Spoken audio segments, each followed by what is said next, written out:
মহারাজের কোনো তুলনা হয় না মা। আমার কোনো বেটার সঙ্গেই কোনো বেটার তুলনা হয়নি বাবা। সবাই এক একটি রতন। তবু মা, আপনি আপনার সমস্ত ছেলে মেয়েদের মধ্যে রাধুকে একটু বেশি ভালোবাসেন, খুব রাধু রাধু করেন। কেন বেশি ভালোবাসি জানো? আসলে ও আমার কেউ নয় বাবা। মানে এসব আপনি কি বলছেন মা? হ্যাঁ বাবা, তোমার ওই এইখানটিতে কে আছেন গা? আপনি মা। বেশ, আর আমার এইখানটিতে কে আছেন জানো? তুমি। তোমরা সকলে গো বাবা। এর কয় টান, রাধু যে এর একখান টান গো। এই টানেই তো বারবার আসা যাওয়া।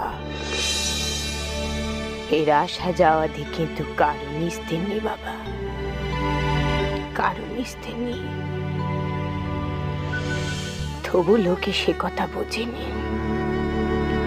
কত কষ্ট করেছেন ঠাকুর তাদিগের এই কথা বোঝাবার জন্য। যারাই আমারে মা বলে ডাকবে তাদের কাছেই ঠাকুর আসবেন। আপনি যাদের দীক্ষা দিয়েছেন, এই আমরা আমাদের মাকেই জানি, আপনাকেই জানি। সেই মা বলি তো ঠাকুরই শিখিয়েছেন বাবা। আপনার মধ্যেই তো ঠাকুর আছেন মা। আমাদের কাছে আপনি আর ঠাকুর এক। না গো বাবা না। এ তুমি কি কথা বলছো বাবা?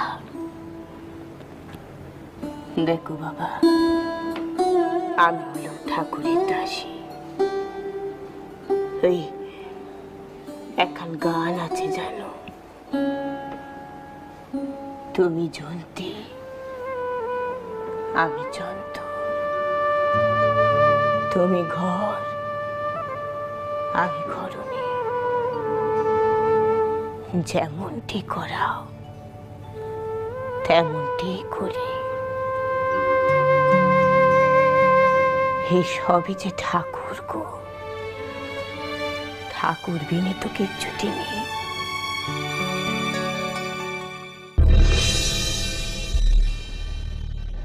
একবার ভাবি, জীবের এত ধার, এসব কি সুদ হবে নি? আবার বড় মধ্যে ভাবি, এসব কি ভাবছি আমি? সত্যি তো এ ধার তো শোধ হওয়ার নয়। কেন নয় মা? জীব যে তেনার বাবা। তাই বুঝি যে আপনার কাছে আসে আপনি তাকেই মন্ত্র দীক্ষা দিচ্ছেন? কত শোক, কত তাপ, কত জ্বালানি যাতনায় ছটফট করতে করতে তার আসছে গো বাবা। ঠাকুর, ঠাকুর না হলে কে তাদিকের এই জ্বালা জুড়বে বলো তো বাবা? তিনি যে নিজেই সবার বেতার বেদি, তিনি নিজে সবার চাইতে বেশি জ্বালা পাচ্ছেন। ঠাকুরের চেয়ে অনেক বেশি কষ্ট আপনাকে পেতে হচ্ছে মা। হ্যাঁ গো বাবা, এ কথা তুমি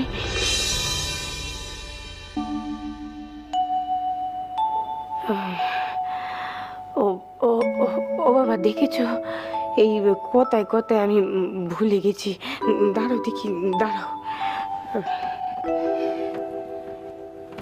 ও রাধু, রাধু, আয় মা আয়। কি বলছো? ও মা, বলি দুখান পান সেজে নিয়ে আয়। হ্যাঁ, আসছি।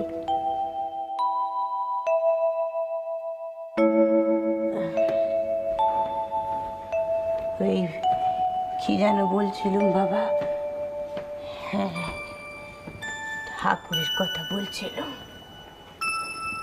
জানো বাবা, ওই একবার দেখি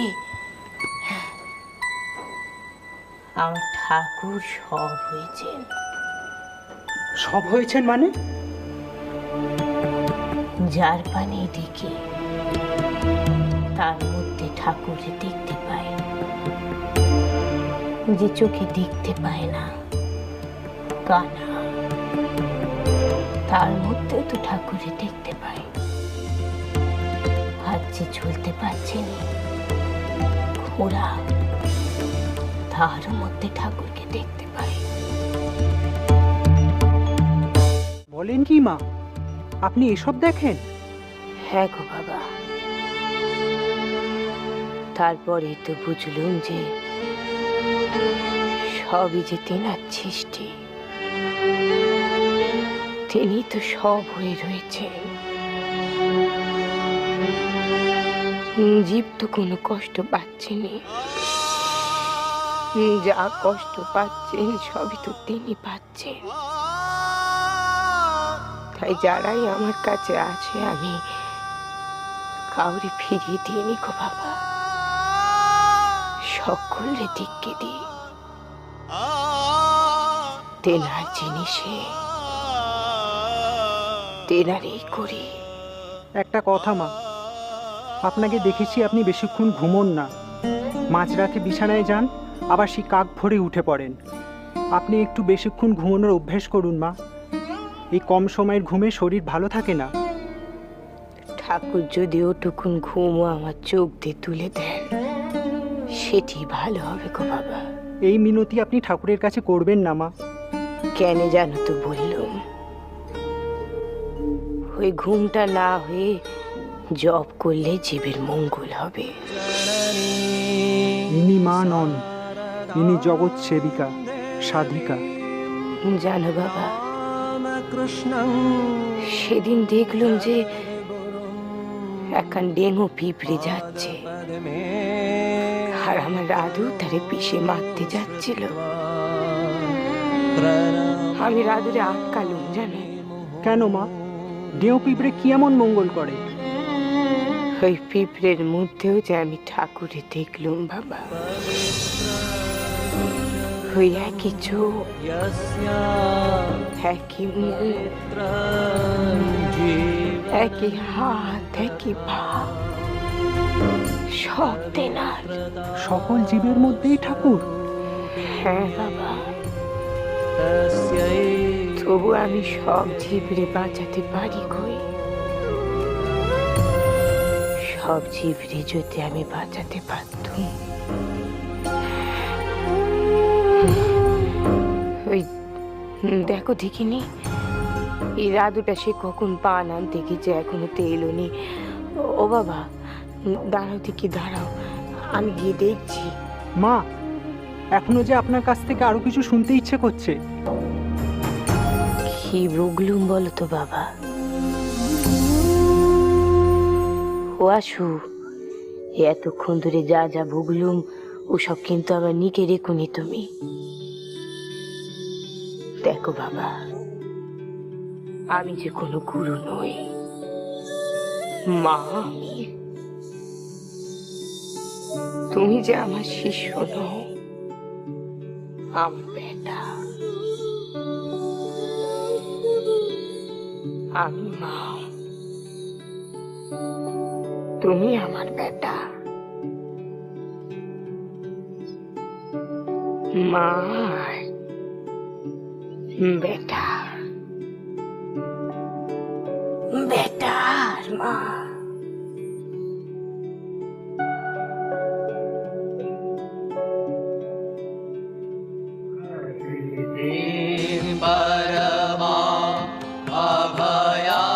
সাধিকা নন, ঠাকুর শ্রী পরমহংসের যোগ্য সহধর্মিনী নন, তিনি কেবল মা। আহা, কি মধুর সে বাণী! মা আর ছেলে, ছেলে আর মা। ধুলোমাখা ছেলের গা থেকে ময়লা মোছাবার জন্য আঁচল নিয়ে বসে থাকা মা।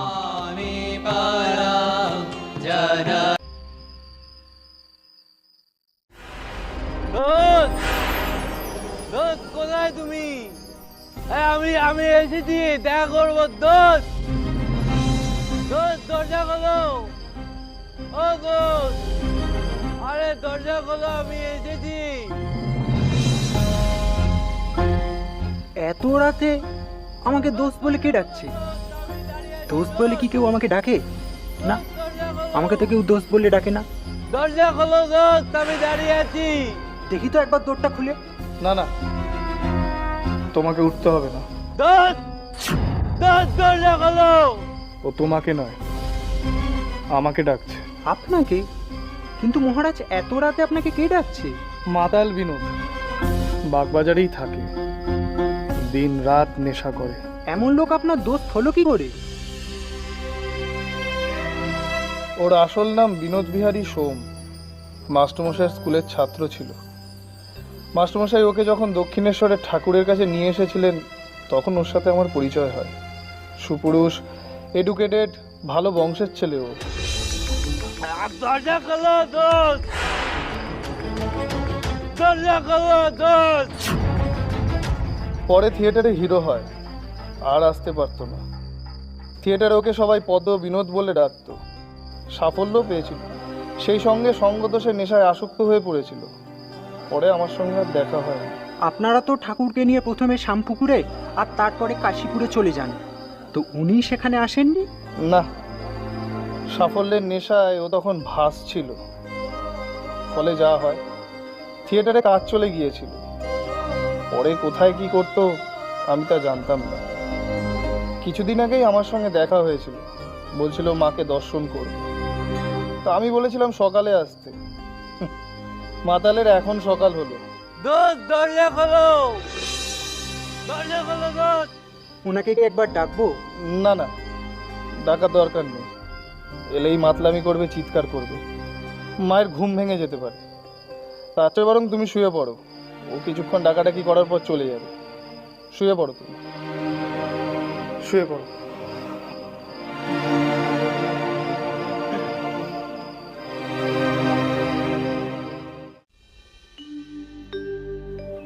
থাক বাবা থাক, ওঠো ওঠো। মা, রাতে আপনার ঘুম হয়েছিল তো? কেন হবেনি বাবা, ঘুম আমার হয়েছে। আসলে বয়স হচ্ছে তো, বয়স হলে পরে রাতের ঘুম একটু কম হয়। ওই একটুখানি ঘুমেই ভেঙে যায়। তাহলে কি পদ্মবিনোদের জন্য মায়ের গতকাল রাতে ঘুম হয়নি? মা কি চিৎকার শুনে জেগে গিয়েছিলেন? তা হ্যাঁ গো বাবা। হ্যাঁ? ছেলেটি কে ছিল? কোন ছেলেটি মা?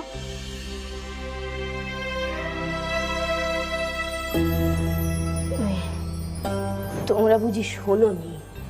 ওই কাল রাতে একটি ছেলে কেঁদে কেঁদে বারংবার ডাক দিচ্ছিল দোস্ত দোস্ত বলে, আর বারবার কেঁদে কেঁদে বলছিল যে ওটো গো করুণাময়ী, খোলো গো কুটির দোয়ার।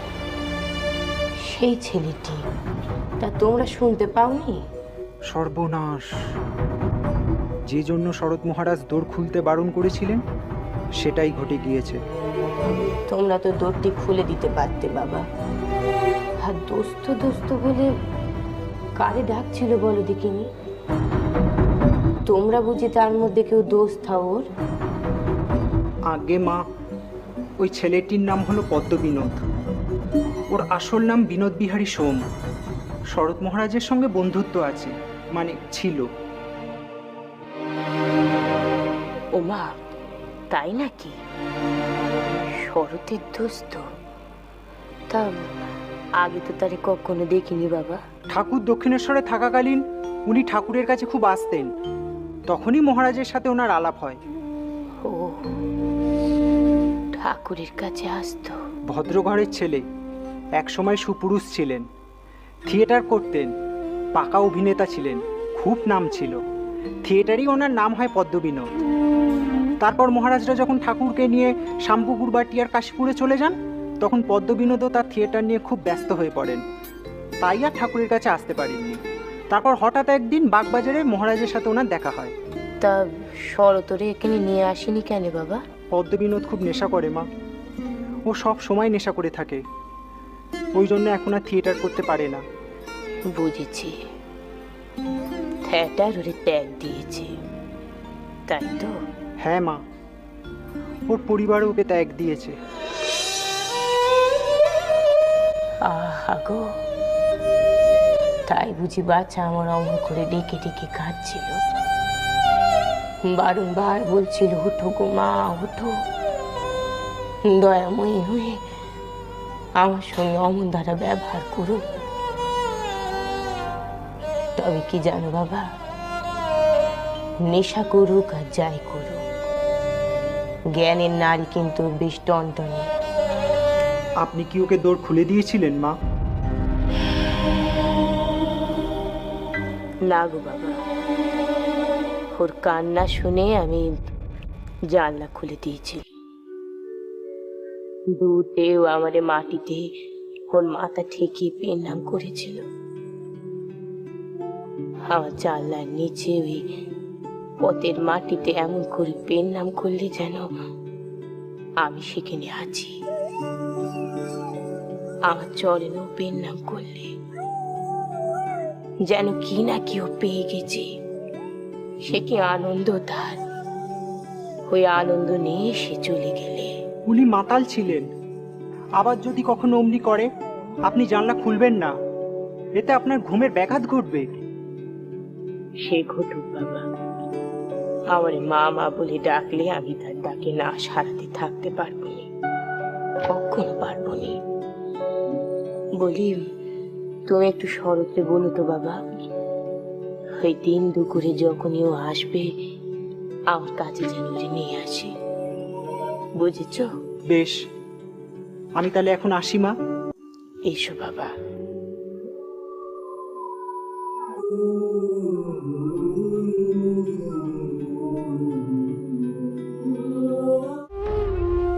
মা,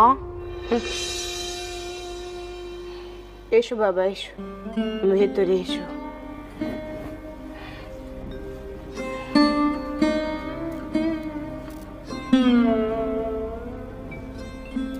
আপনি আমায় ডেকেছিলেন মা? হ্যাঁ গো বাবা, বলি সে এখানে কেন আর আসছেনি বলো দেখিনি? ওই শরতের দোস্ত, সে কি তার এই মায়ের ভুলে গেলে? বেশ তো কদিন হলো সে আর আসছে না। ও বাবা, বলি শরৎ কি জানে তার বাড়ি কোথা? যদি সে জানে তার একটু বলো, ওরে যেন সেখান দিয়ে কিনে নিয়ে আসে। পদ্মমিনও তার নেই মা, অনেক দিন ধরে উদরী রোগে ভুগছিলেন। নেশা করার জন্য পেট একেবারে পচে গিয়েছিল। পাড়ার লোকজন ওনাকে হাসপাতালে নিয়ে যায়, কিন্তু ওখানেই উনি, জানেন মা, পাড়ার লোকেরা বলছিল শেষ শ্বাস নিতে নিতে উনি নাকি শুধু ঠাকুরের নামই করছিলেন। করবেনি, ও যে ঠাকুরের বেটা, গায়ে কাদা মেখেছিল, তাই ও ঠাকুরের কাছে যেতে পারছিল না। আর ঠাকুর আমারই হাত দিয়ে ওর গায়ের কাদা মুছে নিজের কাছে নিয়ে চলে গেলে। তার মানে ঠাকুরের কাছে যাবার জন্য আগে মায়ের কাছে এসেছিল গায়ের কাদা ধোবার জন্য। এ কি ঠাকুরের লীলা না শ্রীমায়ের দয়া? এতে কি আছে শরৎ ভাই? মায়ের জন্য গরম জামা এনেছি দিদি, কটস উলে। অঘ্রাণ মাসে যেভাবে উত্তরের হাওয়া বইছে, জাকিয়ে ঠান্ডা পড়েছে। এই গরম জামা গায়ে দিয়ে কাজ করতে মায়ের সুবিধে হবে।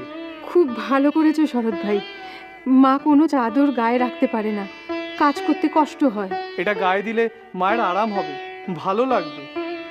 মহারাজ নিজে গিয়ে বড় দোকান থেকে কিনে এনেছেন 10 টাকা দিয়ে। তুমি মাকে গিয়ে পরিয়ে দাও দিদি। ঠিক আছে, আমি এক্ষুনি মাকে গিয়ে পরিয়ে দিচ্ছি।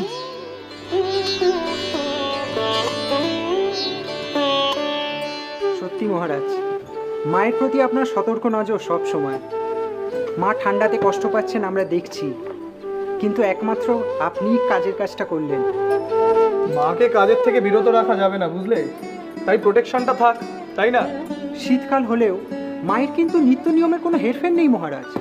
সেই কাক ভরে ঘুম থেকে উঠে স্নানে যাওয়া, স্নান থেকে এসে ঠাকুরকে শয়ন থেকে তুলে নিজে জপে বসা, তারপর পুজোর সমস্ত আয়োজন করে নিজে পুজোতে বসা, পুজোর শেষে ঠাকুরের প্রসাদ পাতায় পাতায় করে সাজিয়ে নিজের হাতে সবাইকে দেওয়া।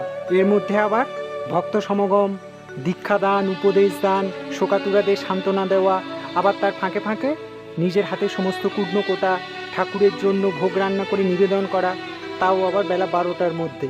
ঠাকুর বরাবর বেলা 12টার মধ্যে ওনার খাওয়া শেষ করতেন। 12টা বেজে গেলে ঠাকুর বলতেন রাক্ষসী বেলা, খেতেন না। গরম জামাটা মায়ের গায়ে দিয়ে কাজ করতে আরাম হবে। আসবার সময় পথে বলরামবাবু ছেলের সঙ্গে দেখা হয়েছিল। উনি বারবার করে জিজ্ঞাসা করছিলেন মা কবে কলকাতায় ফিরবেন। ওনারা বোধহয় মাকে কোঠারে নিয়ে যাওয়ার জন্য খুব আকুল হয়ে আছেন। হ্যাঁ, রামবাবু আমার কাছেও আসেন, কিন্তু মা কলকাতা থেকে ফিরে না আসা পর্যন্ত আমরা কোনো কথাই দিতে পারি না ওনাদের যে মা ওনাদের সঙ্গে কবে যাবেন কোঠারেতে। সিস্টার কলকাতায় এসেছেন, আপনি জানেন? হ্যাঁ জানি, গণেন এসেছিল। শুনেছি ওনার স্বাস্থ্য খুব খারাপ হয়ে গিয়েছে। স্বামী ব্রহ্মানন্দের নিউজ পেপারে দেওয়া বিবৃতি আমি পড়েছি। সেই বিবৃতিতে জানানো হয়েছে ওনার কাজের সঙ্গে মঠের কোনো সম্পর্ক নেই, অনুমোদন নেই। সিস্টার নিবেদিতাকে ব্রহ্মচর্যে স্বামীজি দীক্ষা দিয়েছেন। স্বামী ব্রহ্মানন্দকেও স্বামীজি মঠের সর্বাধিনায়কের পদে অভিষিক্ত করেছেন আশু। যোগ্য মানুষের হাতেই স্বামীজি মঠের দায়িত্ব দিয়েছেন। রাখাল মহারাজ খুব সুশৃঙ্খলভাবে মঠ পরিচালনা করছেন। মঠের তরুণ সন্ন্যাসীরা, ব্রহ্মচারীরা ওনাকে খুব শ্রদ্ধা করে, ওনার আদেশ অক্ষরে অক্ষরে পালন করে। স্বামীজি পাশ্চাত্যে থাকাকালীন রিয়েলাইজ করেছিল যে সঙ্গবদ্ধ প্রয়াসে যে কোনো কাজই সফল করা যায়। পাশ্চাত্যে থাকাকালীন স্বামীজি চিঠিতে লিখেছিল যে আমাদের মধ্যে অর্গানাইজেশনের অভাব, আর এই অর্গানাইজেশনের জন্য প্রথমে প্রয়োজন ওবিডিয়েন্স, অর্থাৎ আজ্ঞাবহতা। রাখাল মহারাজকেও স্বামীজি সেইভাবেই তৈরি করেছিল, যাতে ভবিষ্যতে ওর সুচিন্তিত আদেশ সবাই পালন করতে পারে। বহুমুখী প্রতিভার আর চিন্তার অধিকারী স্বামীজি অনেক দূরের ভবিষ্যৎ দেখতে পেতেন। স্বামীজি মাদ্রাজে ওনার শিষ্যদের উদ্দেশ্যে যে চিঠি লিখেছিলেন, সেখানে তিনি বলেছিলেন আগামী 50 বছরের জন্য আর সকল দেবতাকে আমাদের মন থেকে বিদায় করে দিতে হবে। একমাত্র জাগ্রত দেবতা আমাদের জাতি, আর সেই বিরাটের পুজোই হবে আমাদের প্রধান পুজো। সর্বপ্রথমে আমরা যে দেবতার পুজো করব, সে আমাদের স্বদেশবাসী। সিস্টার তো স্বামীজির সেই স্বদেশবাসীর জন্যই। সিস্টার ওনার মতো স্বতন্ত্রভাবে কাজ করতেই পারে না, সেটাতে সম্পূর্ণ অধিকার আছে ওনার, কিন্তু মঠ মেনে নেবে কিনা সেটা মঠের রুলসের ব্যাপার, তাই না? দেখো, এই ব্যাপারে আমরা এখন সেটাই করব যেটা আমাদের মঠের প্রেসিডেন্ট স্বামী ব্রহ্মানন্দ করতে বলবে। এই বিষয়ে আমরা আর কোনো আলোচনা করব, ঠিক আছে? তুমি এখন এসো। দিনকে দিন মায়ের ছোট খুড়োর অবস্থা খারাপের দিকে যাচ্ছে। খুড়োর পুরী থেকে ফেরার কদিন পরে সেই যে হাঁপের টানটা বাড়ল, সেটা আর কিছুতেই। আর মাতা ঠাকুরানী দিন রাত ওনার কাছে বসে সেবা করে চলেছেন। দিন নেই রাত নেই, মায়ের এতটুকুও বিশ্রাম নেই। নিজের অসুস্থ সন্তানের মতো খুড়ো সেবা করছেন, নিজের দিকে তাকাচ্ছেনও না, এমনকি নিজের শরীরের কথাও ভাবছেন না। অসুস্থ হয়ে পড়বেন যে। আর এমনিতেও রুগীর কাছে বেশিক্ষণ থাকা আনহাইজেনিক। আমি মানছি রুগী আপন, কিন্তু রোগটা তো নয়। আপনি কিছু একটা করুন মহারাজ। আমার কি করার আছে গণেন? কি করতে পারি আশু আমি? আমরা আছি, আমরা রাজ্যকে মায়ের খুড়ো সেবা করব। অন্তত রাতে রাতে মায়ের একটু ঘুমের দরকার। জানি গণেন, জানি, কিন্তু মাকে বাধা দেবার শক্তি আমার নেই। সকালে যোগিন দিদিরা মাকে কোনো রকমভাবে বুঝিয়ে উপরের ঘরে নিয়ে যান, কিন্তু মা আবার কোনো রকমভাবে স্নানান্নিক সেরেই নিচে চলে আসে। হ্যাঁ, তাই তো দেখছি। প্রতিদিন সকালে স্নানের জন্য ওপরে যান, আর দুপুরে সন্ধেতে ঠাকুরের পুজোর ভোগ দিতে যান। না হলে 24 ঘন্টাই তো মা খুড়োর মাথার কাছে বসে থাকেন। খুড়োর মাথা ধুইয়ে দেওয়া, ওনাকে কোনো রকমে কিছু খাওয়ানো, ওনার মালিশ করে দেওয়া, ওনাকে বাতাস করা, সব কিছু তো মাই করেন। মা রাতে ওনার খুড়োকে কোনো রকমে ঘুম পাড়িয়ে মেঝেতে মাদুর পেতে বসে থাকেন। আসলে খুড়ো হাঁপের টানে বেশিক্ষণ ঘুমোতে পারেন না, তাই মা ওনার বুকে মালিশ করেন। 1.5 মাস, প্রায় 1.5 মাস ধরে মা এই করে যাচ্ছে।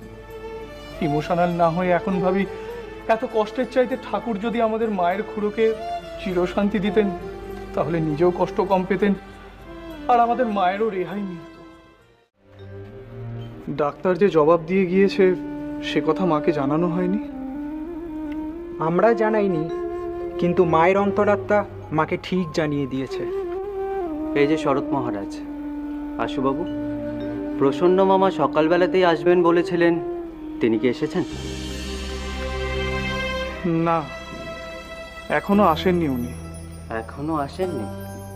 আচ্ছা, উনি তো সিমলেতে ভাড়ার ঘরে থাকেন। সিমলে থেকে এখানে আসতে এত সময় তো লাগবার কথা নয়। উনি পূজারি মানুষ, হয়তো যজমান বাড়ির পুজো শেষ করে তারপর আসবেন। শরৎ মহারাজ যদি বলেন আমি আরেকবার যেতে পারি। মায়ের খুড়োর এরকম অবস্থা জেনেও যখন এখনো আসতে পারেননি, তাহলে হয়তো বিরাট কোনো কাজে আটকে গিয়েছেন। মা কি ভেতরে আছেন? না, ভেতরে যোগিন দিদি আছেন। মাকে কোনো রকমে খুড়োর কাছ থেকে সরিয়ে নিয়ে গিয়ে স্নানান্নি করতে পাঠিয়েছেন। আর হ্যাঁ, মা উপরে যাওয়ার আগে সবাইকে খেয়ে নিতে বলেছেন। মা সবাইকে খেয়ে নিতে বলেছেন? তার মানে আর বেশি সময় নেই। সেটা বুঝেই আমি লক্ষ্মী দিদিকে বলেছি মা জব সেরে উঠলেই মাকে কিছু খাইয়ে দিতে। এই 1.5 মাস ধরে মায়ের উপর দিয়ে যা যাচ্ছে,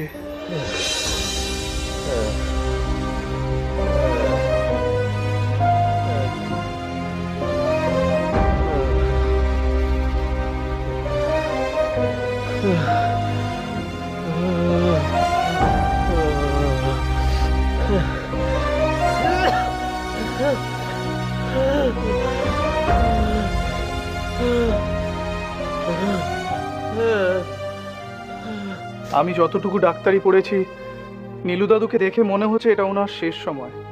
তাই বলছিলাম আমাদের আর বসে থাকলে চলবে না। আপনি আদেশ করুন কি করতে হবে। দাহ ইত্যাদি করার ব্যবস্থা তোমাকেই করতে হবে। 1.5 মাস উনি ভুগলেন, কিন্তু আমরা চেষ্টার কোনো ত্রুটি করিনি।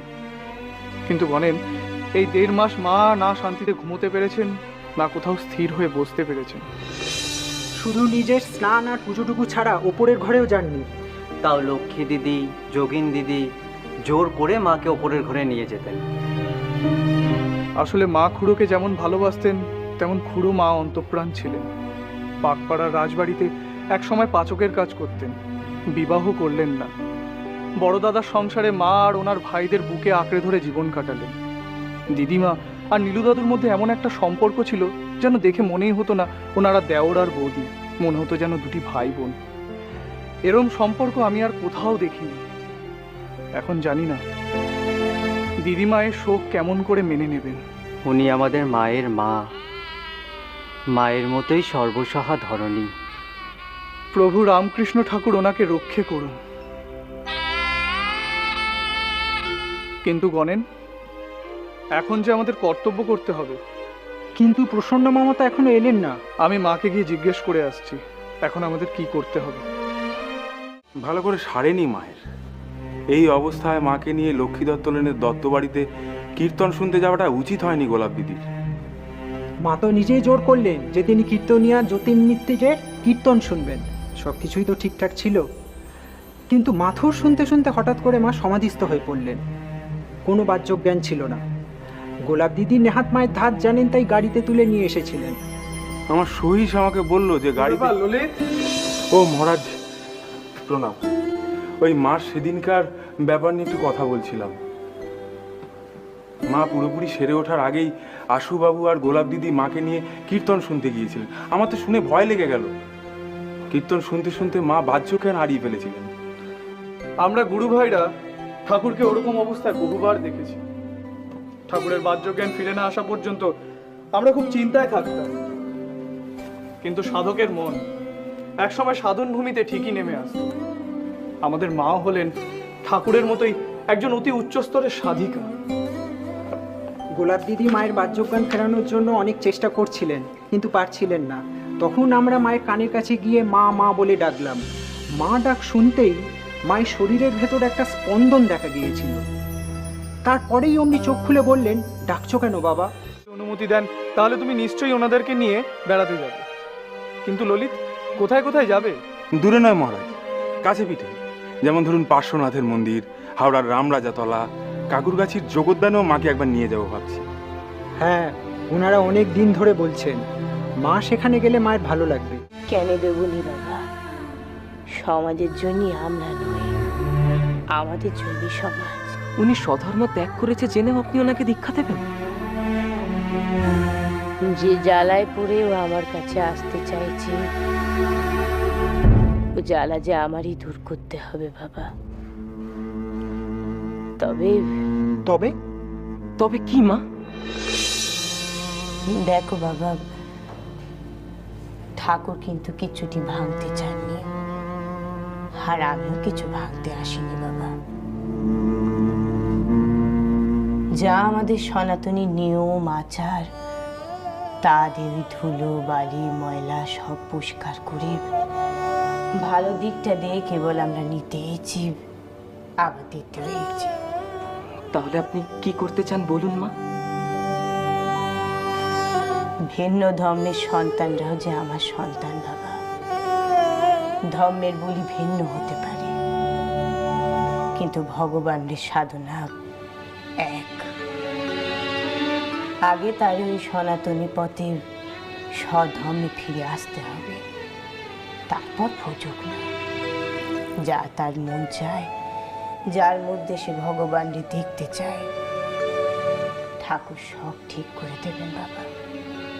দেবেন চ্যাটার্জি স্বধর্মে ফিরে আসতে চান মা। উনি মোহে পড়ে ধর্মত্যাগ করেছিলেন। বেশ বাবা, তবে কেষ্টলাল ব্যাটার কাছেও আগে বামুনের গায়ত্রী মন্ত্র আর ওই বইতে ধারণ করুক। আমাদের সনাতনী প্রথা মেনে মন্দিরে গিয়ে আগে একটা প্রায়শ্চিত্তের ব্যবস্থা করতে হবে, মস্তক মুন্ডন করতে হবে। দেবেনবাবু সবকিছু করার জন্য রাজি আছেন মা।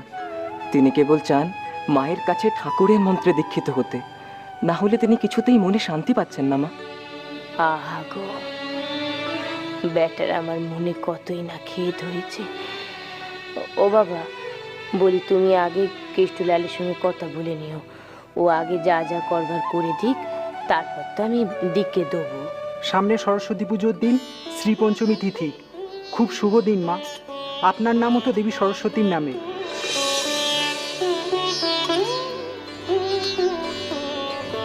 ঠাকুর বলতেন যেন এই নামের জন্যই নাকি আমার অবিদ্বেষ হয়নি। তাহলে কি মা সরস্বতী পুজোর দিনই দেবেন বাবুর?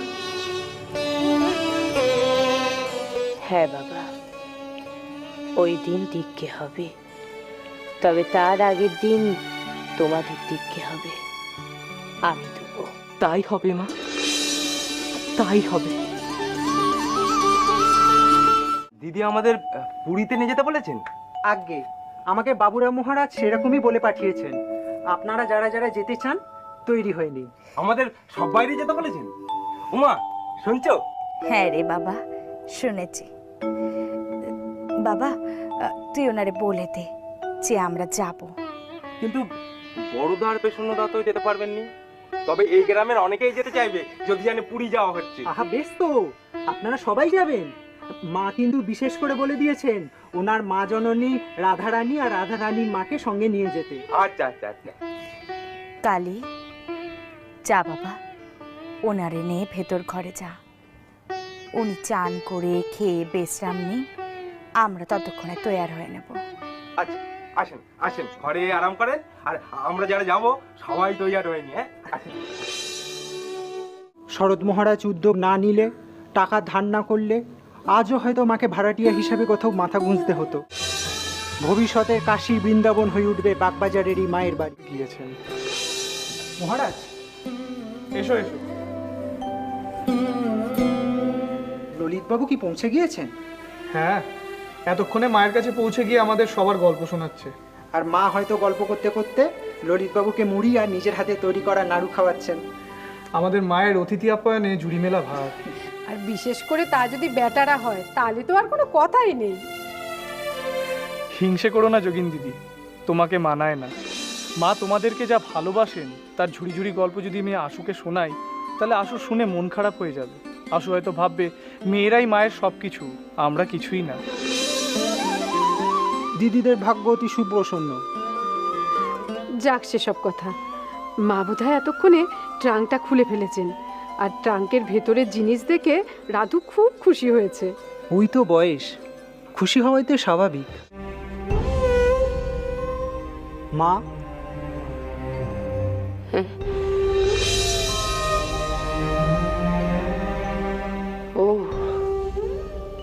আশু,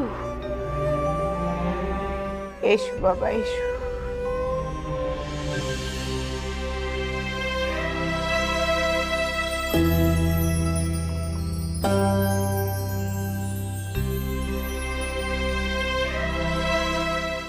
বলো বাবা, কি জন্য নিয়েছো বলো। আপনি এক্ষুনি আমার সঙ্গে চলুন মা, আমি আপনাকে নিতে এসেছি। শরৎ মহারাজ বলে দিয়েছেন আপনি না গেলে। কি শশী? হ্যাঁ মা, শশী মহারাজ আপনাকে দর্শন করার জন্য আকুল হয়ে আপনার পথ দেখছেন মা। বেটা আমারে সোনার বেলপাতা দিয়ে সেখানে শিব পুজো করিয়েছিল জানো বাবা। তীর্থে তীর্থে ঘুরে ঘুরে আমারে কত কিছু দেখিয়েছিল। হা হা গো, চোখে সুমুখে ভাসছে এই মায়েরে তার কত সেবা, কত যতন।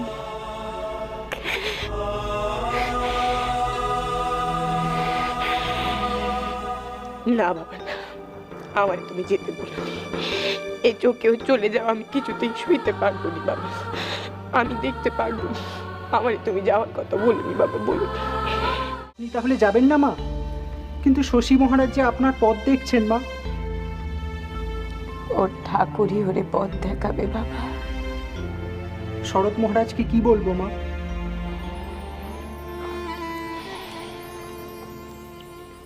ওরে গিয়ে বলো যে আমি বলেছি আমি সেখানে গেলে অসুবিধে হবে। ছোট বাড়ি, এই সময় অত লোক ওখানে যাওয়াটা ঠিক নয়। আমি যেতে পারবো না বাবা, তুমি যাও, তুমি ফিরে যাও।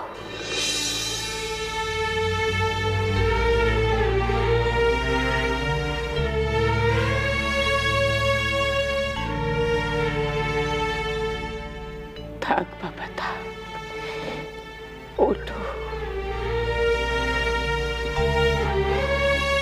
আমি তাহলে আসি মা। এসো বাবা।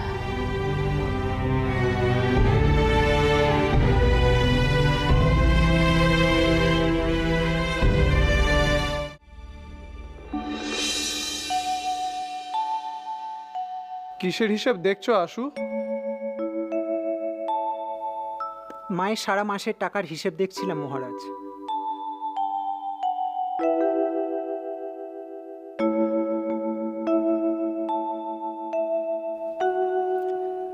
স্বামীজি যখন ছিলেন তখন উনি প্রত্যেক মাসে মায়ের জন্য বরাদ্দ করতেন 25 টাকা। যোগিন মহারাজ, গিরিশবাবু প্রত্যেক মাসে মাকে কিছু কিছু করে টাকা দিতেন। আপনার ব্যবস্থাপনায় মিসেস অলিবুল প্রত্যেক মাসে মাসে মাকে টাকা পাঠাতেন। কিন্তু এখন তো ওনার আর কেউ নেই। এখন মাকে মাস্টারমশাই 10 টাকা করে, ললিতবাবু 10 টাকা করে, আর ব্যারিস্টার এসএন ব্যানার্জির মা 10 টাকা করে পাঠান। এই এত কম টাকাতে মা সারা মাস চালান কি করে কে জানে।